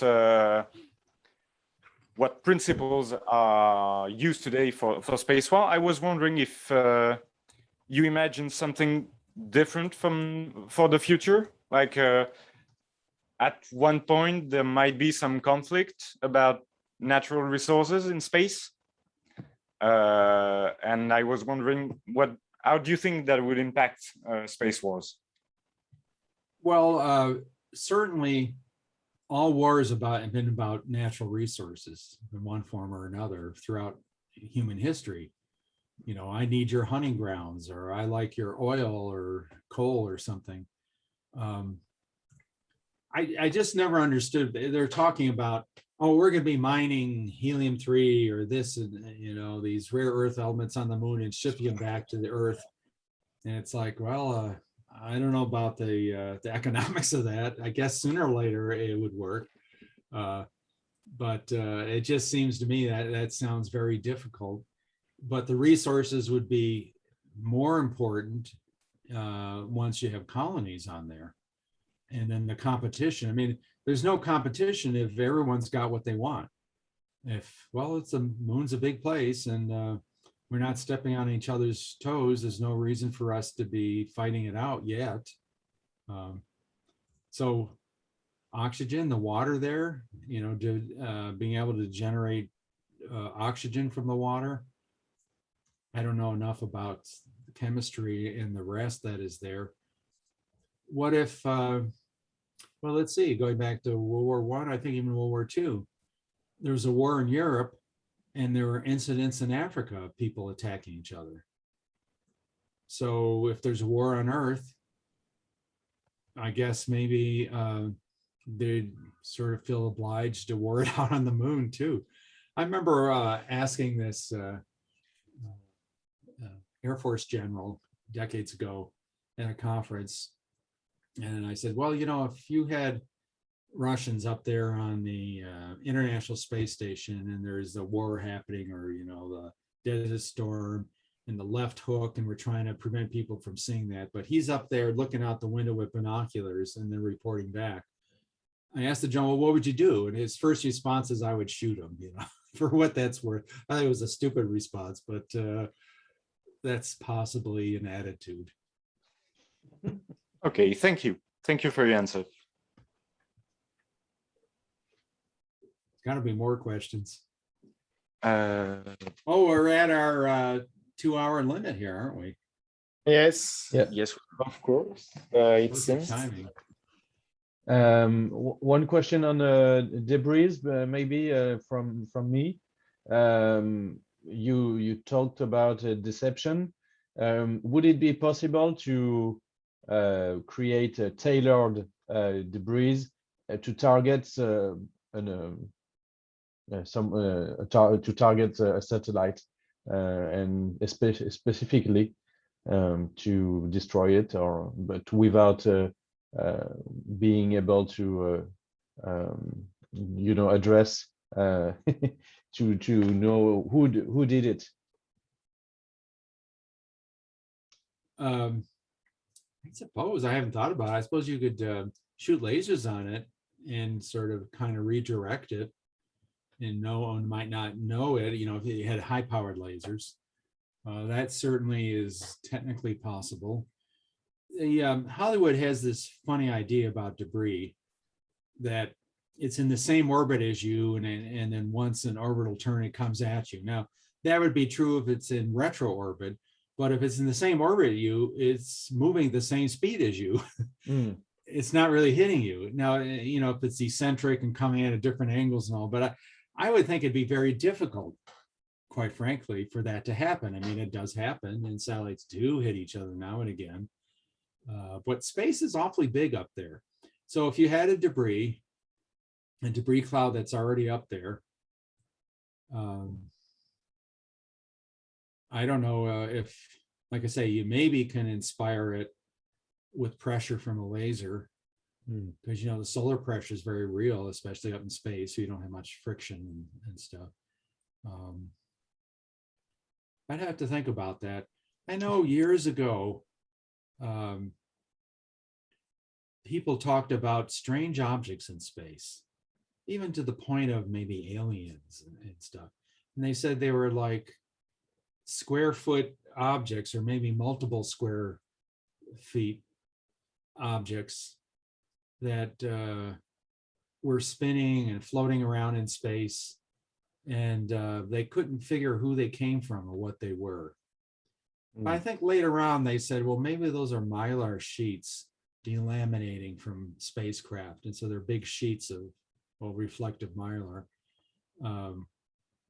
that was being pushed around by the solar wind, you know, and there's some way to implement that with the debris. I mean, I had an idea for an anti-satellite just 2 days ago, and that is, we get this big mylar bag and put it around the satellite, and it can't communicate through the mylar. The solar panels don't work anymore. If it starts trying to maneuver, it just contaminates itself, and there's no debris, and you've just negated that satellite, you know, without much effort. You know, if you have one of these manipulator arm things, just put it around, you know, bag it. So I don't know if that's related, but yeah. AA has to learn to make a knot. A knot, yeah. Or even it was just strips of mylar or something, it would mess it up. Okay. There's all sorts of ideas. I mean, I said, get optical fibers and chop it up and float it past the star sensors that, you know, are looking at stars, so it knows which way it's oriented. And it'd be all sort of speckly kind of thing, and it would just drive it crazy. You know, I'm sure there's this very clever ways that you can just keep going on. I mean, I thought, well, they've got all these 1960s rocket boosters, huge boosters up there at the between LEO and GEO. They did half of the home and transfer orbit. Put an ASAT in one of the exhaust cones, you know, it's the size of a room. Put an ASAT in there that just sits around in there for years. No one's going to see it. No one's going to do all the Delta V would take to inspect all those rocket boosters, you know, and then float out when you're over someplace in the middle of nowhere and do your ASAT attacks, or a simple one, have a 0 degree inclined LEO satellite. And all it has to do is increase its altitude. It's not much Delta V fuel. And it can match all the LEO satellites you want, relatively easy. And there's no radars tracking you. You know, there's no radars at the equator. I think maybe they heard me years ago. I think they're trying to put one in. No one would know you're there. There's all kinds of funny orbits. Gochi, look up Gochi, European satellite put up a few years ago, measuring the gravitational wells and things like that around the Earth. It was so low in orbit that it actually had stubby wings, you know, a little bit of the atmosphere. And they had to constantly do electric thrusting to keep it in orbit. They had electric thrusting for 2.5 years on this. Okay, put electric thrusters on your critical satellites, and just before the war starts, start thrusting. Well, suddenly you're not in Keplerian orbital dynamics. All the NORAD, Space Force algorithms wouldn't work anymore, being able to track them. And so no one's going to be able to track you. Of course, you know, maybe you're ruining your mission by moving too, but you know, there's so many clever things, and that's just me thinking these things. Human beings get very clever when they're about to die. And so, you know, my other thought experiment, the unclassified number, there's 100,000 Chinese working the space program. It's much more than classified. Take 10% of those, 10,000 Chinese engineers and scientists and PhDs and military types and all that, put them away in this secret facility for 10 years. And their only job is to fool some poor Space Force captain who's just out of college, sitting in a watch center at 3 a.m., and to fool him into thinking everything's fine. And he's about to lose a couple $2 billion worth of space gear. So who do you think is going to win this contest? These 10,000 engineers or this one poor captain, you know? And I came up with a possible solution to that. And that is go to one of these fancy video game makers, you know, in San Francisco Bay Area or whatever, to make a really fun video game that's a space war game that's 100% realistic, no aliens and things like that, and give that game to all the people, you know, at the Air Force Academy and the different military academies, and have them play the game and say, we'll give you $100 prize every week, whoever wins the game, you know, 5,000 a year, who cares? And those kids would develop all the doctrine, strategies, tactics, and figure out the whole space thing that you know, they would go nuts with something like that. And if nothing else, you'd be training that kid when he becomes a captain or the general to later on recognize these subtle clues of space attacks. And I think that's the best way to train someone in an area that really none of us know that much about. We're really not sure how it's going to come down, but you better start at least thinking about it. Okay, thank you very much. There is a question. Now it's of Matthias. What do you think? It's in French, but I translate. What do you think of the competition Hack-A-Sat organized by US Air Force? Here, let me, what am I doing here? How do I get all the faces back? Okay, stop sharing. What do I think about that? Yeah, I worked with the guys who did that. And I guess they're doing Hackasat 2 now. And I think the Poles won Hackasat 1. Well, I did all the modeling and simulation for the, let's call it the daughter of Hackasat. And it was a private military exercise that just completed in May of this year in San Antonio. And it was, are we recording yet? Yeah, if you Yeah, why want, don't we we stop can the start. recording? Okay,